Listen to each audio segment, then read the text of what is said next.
इतिहास को नहीं जानते हैं, और जो इतिहास को नहीं जानता है वर्तमान को नहीं पहचानता है, और वर्तमान को सही अगर पहचान नहीं होगा तो सही भविष्य का निर्माण नहीं हो सकता है। जगदेव बाबू के शहादत कि जो उपहार आया था, कहीं ना कहीं हम लोगों से चूक हुई, जो आधारा बड़ा कमजोर पड़ा, लेकिन जो लोग समर्पित है आज भी, उस संख्या के आधार पर नहीं, विचार के आधार पर इतना अटल उनमें ताकत है, मजबूती है उनमें कि कभी भी वो विचारधारा को छोड़ने के लिए व्यक्ति तैयार नहीं। और यही शोषित समाज दल का, अध्यक्ष संघ का, जो अंधविश्वास के खिलाफ, पाखंड के खिलाफ जो उनका संघर्ष है, जो आवाज़ है, और यही हमको उनके ओर खींच के लाता है।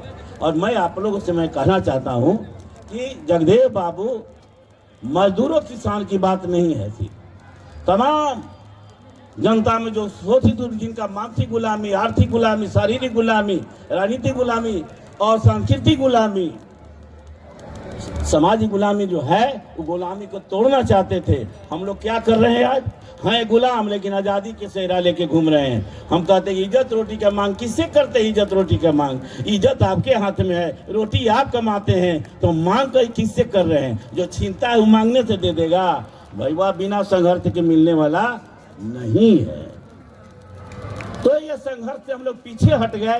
यही कारण है, अगर हम पौधे को खाली सिंचाई करते जाएं और बाहरी आक्रमण से, कीड़ा मकोड़ा से उस पर दवा का छिड़काव नहीं करें बचाव के लिए, और जानवर बर्बाद करने वाले को पहरा ना दें, तो उपजाया हुई फसल भी बर्बाद हो सकता है। जगदेव बाबू तो उपजा दिए थे, हम लोग उसको पहरादारी नहीं किए, और जो कीड़ा मकोड़े जो लगे हुए थे उनके लिए कोई दवाई हम लोग नहीं कर पाए, जिसका कारण है कि पौधा जिंदा है लेकिन विकास नहीं कर रहा है। लेकिन अभी समय जो आया है, हम आप लोगों से कहना चाहेंगे कि जगदेव बाबू जो समर्पित भावना था उनमें, आज बहुत लोग पैसा का रोना रोते हैं कि उनके पास पैसा नहीं है।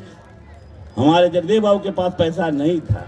जो संघर्ष किया था उन्होंने सामंती उत्पीड़न के खिलाफ पैसा से नहीं किया था, उन्होंने अपनी आवाज़ से, अपनी विचारधारा से किया था, और कारवां बढ़ते गया। आज कारवां अगर ठप पड़ा है तो हम लोग उनके विचारों से विचलित हो गए हैं।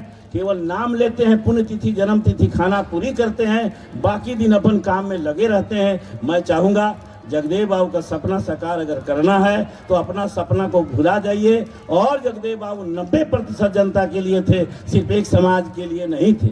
अगर हम प्रतिनिधि अरवल में चुने गए तो जी पार्टी किसी उम्मीदवार, किसी पार्टी का हम उम्मीदवार थे, किसी जाति समाज में से हम आते हैं, जाति व्यवस्था में, लेकिन जब जीत गए तो हम क्षेत्र के हो गए। इसलिए अगर प्रतिनिधि पूरा क्षेत्र का नहीं होता है तो उस व्यक्ति को प्रतिनिधि बनने का कोई मतलब नहीं रह जाता है। मैं आप लोगों से आग्रह करूंगा कि कोई प्रतिनिधि अगर बनता है तो जात जमात का नहीं बनता है, वो पूरा क्षेत्र के लिए बनता है।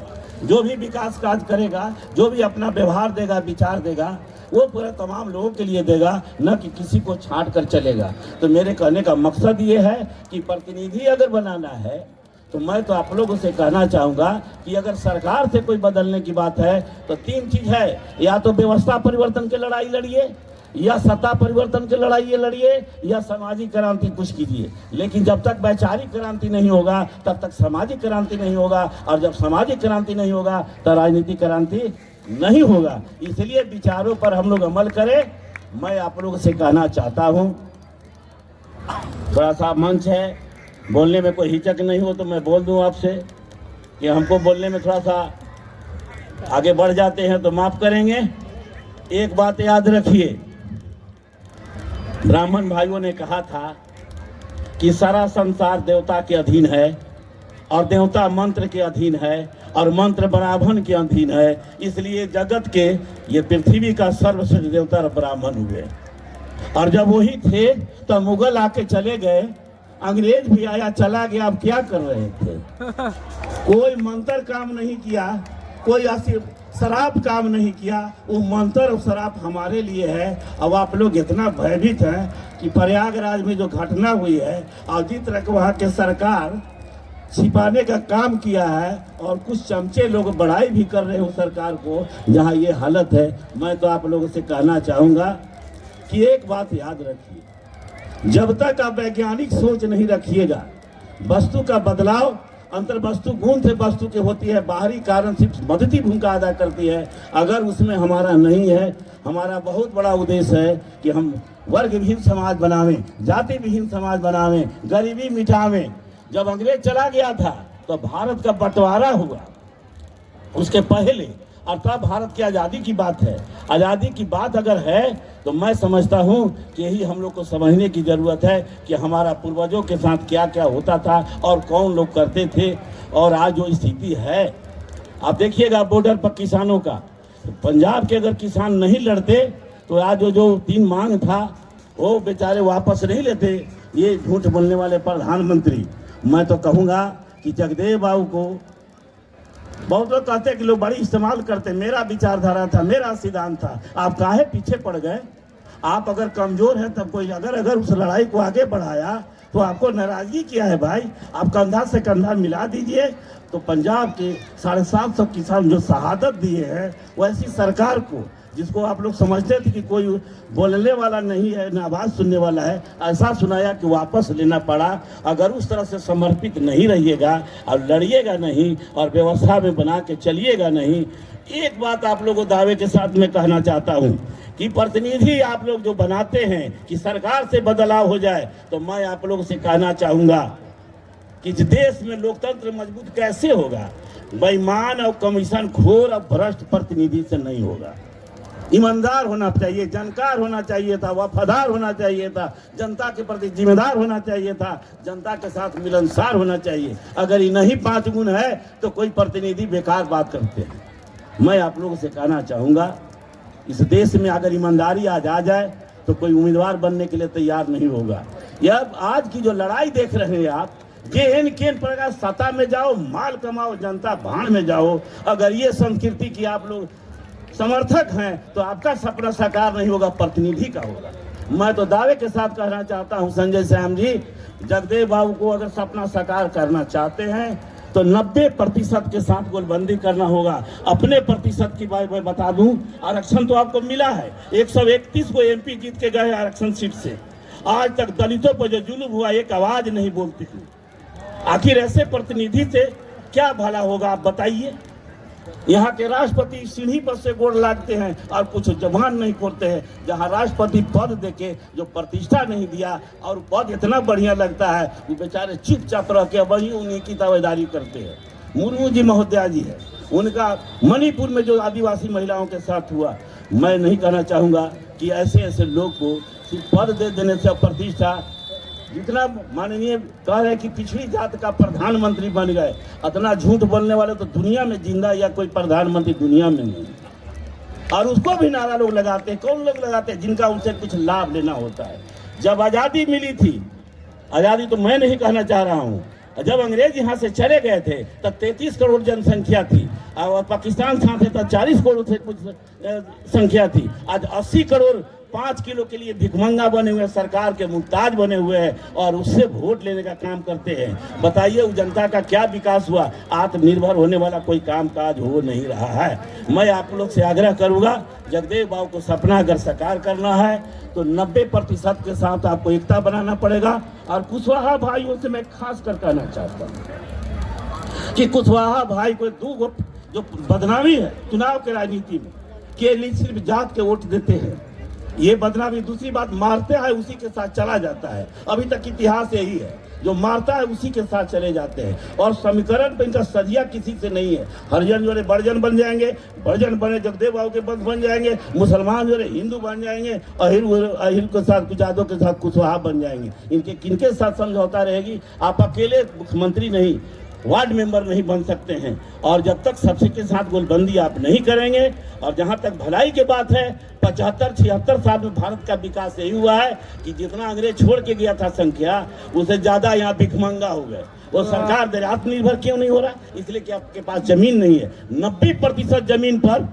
10% का अधिकार है, 97% व्यवसाय पर उन्हीं का अधिकार है, 97% नौकरी भी ले लिए और 77.4 शिक्षा पर भी है और 62.4 उनका राजनीति पर अधिकार है। आप उनसे कैसे मांग लीजिएगा, जबकि प्रस्तावना में है भारतीय संविधान में लोग बचाने की नारा दे रहे हैं। संविधान तभी बचाया जा सकता है जब केंद्र में आप सत्ता में रहेंगे, नहीं तो 2/3 बहुमत आ गया ना तो आप चिराते रहिएगा, जो चाहेगा मनमाना वो लोग कर देगा। इसलिए आप केंद्र में जाने के लिए अकेले नहीं जा सकते हैं। मैं चाहूँगा कि अगर संविधान बचाना है तो केंद्र की सत्ता को बदलने के लिए आपको समर्पित भावना होकर एकदम आगे बढ़ना होगा। आप अगुआ का नेतृत्व आप अगुवाई कीजिए, आपको चलना चाहिए जगदेव बाबू का, तभी आपका सपना साकार होगा जब उसका अगुवाई आप करेंगे। हम चाहेंगे आपसे, जो यहाँ धार्मिक श्रेष्ठता जिनकी है, हर क्षेत्र में वर्चस्व कायम है और उनका तिरस्कार अपमान नहीं होता है, आपको करते हैं, आप उनको सम्मानित करते हैं।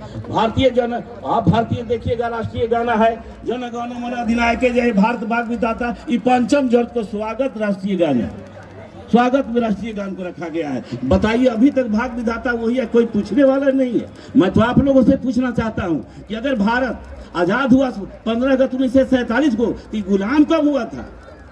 कोई नहीं बताएगा कि गुलाम कब हुआ था। अगर अंग्रेज जाने से आप आज़ादी मानते हैं तो समझिएगा अंग्रेजी आया तो आप गुलाम हो गए, अंग्रेज चल गया था आज़ाद हो गया, अब मुगल आया था तब आज़ाद थे गुलाम थे, और जो मध्य एशिया से आया था कि आप गुलाम थे आज़ाद थे, आप अभी भी गुलाम हैं। इसलिए आरक्षण भी मांग लीजिए, कुछ मान गुलाम कोई मांगता नहीं है, और अगर मांगता है तो पिटाता भी है। मालिक जो देता है वही उसका संतुष्टि करना पड़ता है, और दमन से डराइएगा तो चमन नहीं खिलेगा, खून पसीना तो लगाना पड़ेगा। क्योंकि ये जो देखते हैं शास्त्र और शास्त्र, शंकराचार्य कह रहे थे कि शास्त्र में ही तो अगर बात नहीं मानता है तो शस्त्र लगाते हैं, मंत्र उनका काम नहीं करता है। यहाँ पे कहो पहलवान है कि सूरज नारायण को उगल जाता है, अभी बगल में चीन इनसे नहीं निकला रहा है। आप कहते हैं कि सूर्य नारायण की उगलती, इतना बढ़िया बिना पढ़ा लिखा भगवान का उपाधि मिला है, एको के ककहारा पहाड़ा का सर्टिफिकेट नहीं है। अब मार तो एकदम लगाए हुए नारा। अभी वो आदमी बोला है ज्ञानेश्वर बाबा कि जो वह मरा है मुक्त मिल गया। वाह रे यार, मर के ले लो ना, मरने पर स्वर्ग है तो थोड़ा दादा बाप दादा मरने में स्वर्ग आए थे, तुम ले लो। लेकिन हम लोग क्या करते हैं, उसी के पीछे दीवाना है। आप लोगों से मेरा कहना है कि हम घर में क्रांति नहीं कर पाते हैं, तो हम समाज में नहीं कर पाते हैं। जब नौकरी मिलती है तो अब अपना लाभ के लिए करते हैं, भाई में बंटवारा कर लेते हैं। जितना नौकरी वाले होंगे कुछ को छोड़ दिया जाए, जब जमीन लेंगे तो अपन पत्नी के नाम पर लेंगे कि भाई का हिस्सा खत्म हो जाए, और तब वो कहेंगे कि हम सामाजिक परिवर्तन कर देंगे, देश में क्रांति ला देंगे। भाई वह मुट्ठी भर लोगों का राज तो हो सकता है, फायदा हो सकता है। जिन लोगों ने आवाज उठाया, मैं दावे के साथ कहता हूँ कि आदरणीय माननीय जगदेव बाबू ने जो दिया है, उन्हीं के आधार पर आज राज्य व्यवस्था चल रहा है, तो इस्तेमाल कर रहा है। हम लोग क्यों नहीं किए? हम क्यों इस्तेमाल होते जा रहे हैं? तो हम लोग राजनीति काम नहीं कर पाए। कम्युनिस्ट पार्टी का 100 साल उत्पादन हो गया, उत्पत्ति हुए तो 100 गुना घटने लगा, और RSS 100 बरस हुआ, वो 100 गुना बढ़ गया। आखिर इसका क्या कारण है? हम लोग कहीं चुप कर रहे हैं, वो बढ़ता जा रहा है, हम घटते जा रहे हैं। अभी हमारे संविधान निर्माता अम्बेडकर जी पर जो स्थिति रखा गया है, जितना अपराधी शब्द बोले हैं गृह मंत्री ने, कहाँ आवाज बना? आवाज जो बनना चाहिए था आंदोलन में, सड़क पे एकदम जाम हो जाना चाहिए था, तूफान खड़ा हो जाना चाहिए था, वो हम लोग नहीं कर पाते हैं। और अलग अलग जाति के रूप में हम लोग नेता बना देते हैं, और जाति तो काम शुरू चलता है, वो अपन वहीं से बेचते रहता है, खरीदते रहता है, जेने मन उड़ा जाता है। उनका अपना लाभ से मतलब है और किसी के लाभ से मतलब नहीं है। जो विचारधारा पर रहते हैं उनके साथ हमारी एकता बननी चाहिए। है कुछ लोग, और हम लोग अगर राजनीतिक लाभ लेना चाहते हैं तो निश्चित तौर पर मैं नागमणि भाई से कहना चाहूँगा, आपका सोच, आपका इच्छा तो बड़ी अच्छी बात है। आपको मौका भी मिला था, आपको जगदेव बाबू के उत्तराधिकारी भी थे, लेकिन नहीं, कहीं हम आपके छोट भाई हैं, बड़ा बहुत उम्र में आप बड़े होंगे। मैं एक सुझाव देना चाहूँगा, कोई हम आपको सलाहकार नहीं है, सुझाव के रूप में है कि आप अगर आत्मालोचना कोई नहीं करता है तो किसी को आलोचना नहीं करना चाहिए। हम अपनी कमजोरी को भी रखेंगे अपने बीच में, लोगों के बीच में, दुश्मन के बीच में नहीं रखेंगे, और उसको स्वीकार करते हुए आगे सुधार कर आगे बढ़ेंगे। तो कोई देरी नहीं है, बस विश्वास प्राप्त करने की जरूरत है। जैसी विश्वास प्राप्त हो जाएगा आपको, चाहे किसी और को, हम लोग जीने आए हैं बहुत लंबा समय, नहीं लड़ेंगे तब वो मरेंगे, और लड़ के अगर मरेंगे तो अमर हो जाएंगे। जो लोगों के लिए मरेंगे, अपने लोगों के लिए मरेंगे तो अपने लोग भी कल नहीं जानेंगे। तो मेरा कहने का मकसद है कि विचारधारा की राजनीति कीजिए, कि शोषण विहीन समाज बनाइए। जाति विहीन आप न बनाए, जाति बनाए हैं ना आप जाति विहीन बनाइए। जाति कौन बनाया? छुआछूत भेद किसने पैदा किया? किसने किया? तो हम लोग अब उसको इतिहास को नहीं जानेंगे और तनी सा लाभ में चले जाएंगे, लालच में। हम तो देख रहे हैं राजनीति में।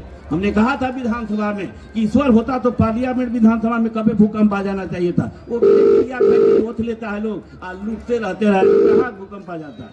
मैंने कहा था विधानसभा में, कहा था कि हमारे पंडित जी कहते खड़क में, खम्बे, हम में, तुम में, सब में भगवान वास करते हैं। मैंने कहा विधानसभा में कि जो लड़का बलात्कार किया ओकरो भगवान, और जो लड़की जो बलात्कार हुआ ओकरो भगवान। भगवान का बलात्कार करता है जब ओकरे से होता है सब। मेरा कहने का मकसद है सच्चाई बोलने में क्या दिक्कत। हम जब विधायक थे तो एक दिन बाद गणेश दूध पी रहे तो ध्रुव जी वो भाजपा के विधायक थे, बगल में उनका डेरा था। उन्होंने कहा कि रविंदर जी आप तो मानते नहीं हैं, लेकिन आप चलिए ना हम बता देते हैं। कहा अब तो गणेश भगवान दूध पी रहे हैं, हम लड्डू खाते थे अब दूधो पीने लगे। अब तो हाँ अब तो विश्वास नहीं, तो चलिए हम कपड़ा पहन के कहे कि आ रहे हैं चले। तो हाँ उनसे कहा कि चला जाए। फिर उनको कहा कि दिल्ली से एगो फोन आया है, तो कहा हम कि गणेश भगवान के पेशाब शुरू हुआ है, दिल्ली में बाढ़ आने की संभावना है, बंदे नहीं हुआ। तो ध्रुव जी कह रहे ये कैसे होगा, हम जो दूध पिएगा वो पेशाब ना करेगा। ध्रुव जी अपना झूठ बोल के हम लोग को आज तक नचा के रखा है और हम लोग सही नहीं बोल पाते। लक्ष्मी पूजा धन के लिए, सरस्वती पूजा विद्या के लिए, अब पहलवान बनने के लिए दुर्गा के पूजा, और तो सत्यनारायण भगवान के पूजा, नहीं तो दरिदर हाँकते हैं।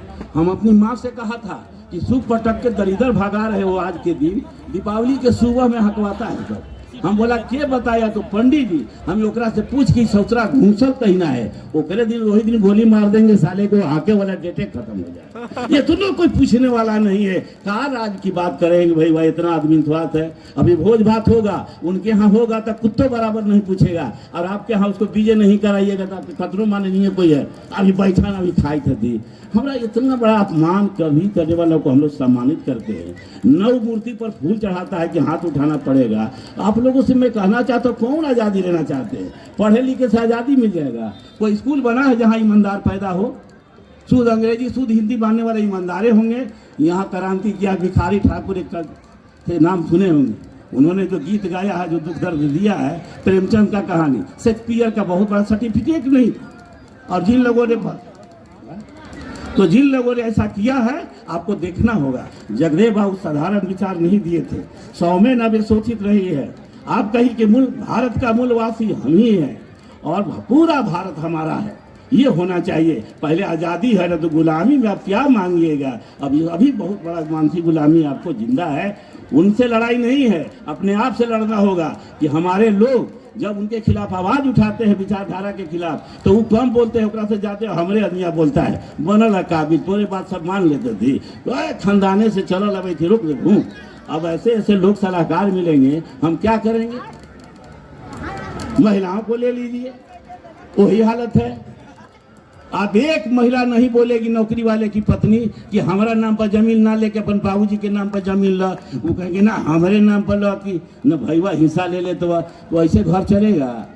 अपन बेटी ठीक, अब बहू दूसरा, अब बहू खराब, इनकर बेटी अगर चल जाए ससुराली देखे जा तो पता चल जाएगा हमारी बेटी कैसन बहू के रूप में है, तब पता चल जाएगा कि कहाँ गड़बड़ी है। तो मेरा कहने का मकसद है कि बढ़िया कपड़ा पहनते हैं, अच्छा शरीर को शोभावान बनते हैं, न तो इतरो छीटता है लोग कि बढ़िया हम महकें, कर्म है खराब। मैं आप लोग को कह देना चाहता हूँ, प्रेम दया सेवा सहायता न्याय नहीं है तो आप धार्मिक नहीं है। और जो धर्म दूसरा का विरोध करता है वो कभी धार्मिक हो ही नहीं सकता है। यहाँ बलात्कारी भी धार्मिक है, अत्याचारी भी धार्मिक है, और दंगाकारी भी धार्मिक है, और भ्रष्टाचारी भी धार्मिक है, और धर्मी तो कोई बचा ही नहीं, सब तो धार्मिक हो गए। क्या ये आप बंटवारा नहीं कर सकते हैं? लाइन नहीं खींच सकते हैं? हमने देखा विधायक वर्ग के 10 वर्ष हमने देखा है। आप लोग का सीपी हुआ था अरवल में, हमने देखा था। हम पहला चुनाव लड़े थे 95 में, हमारे सरदार भाई से लड़ाई थी।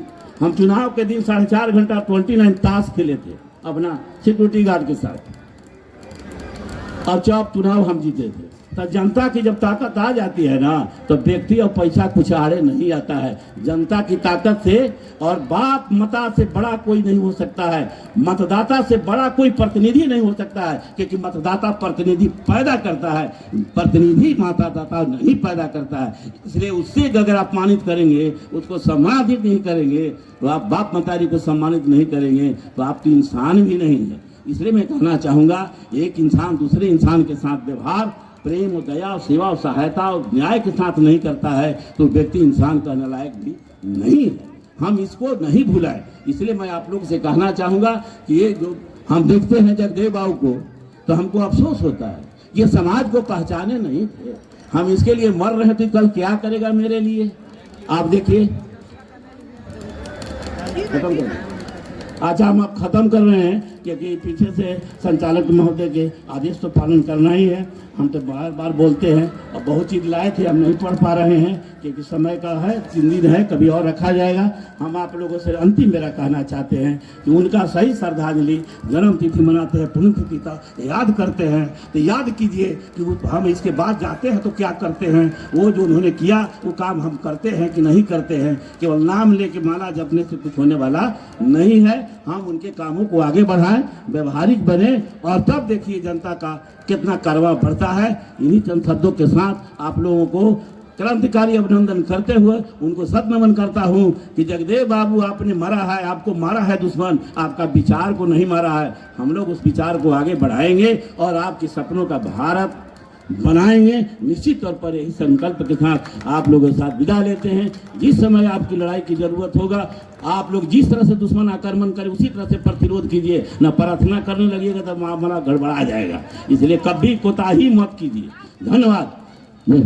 जय भारत, जय छात्र।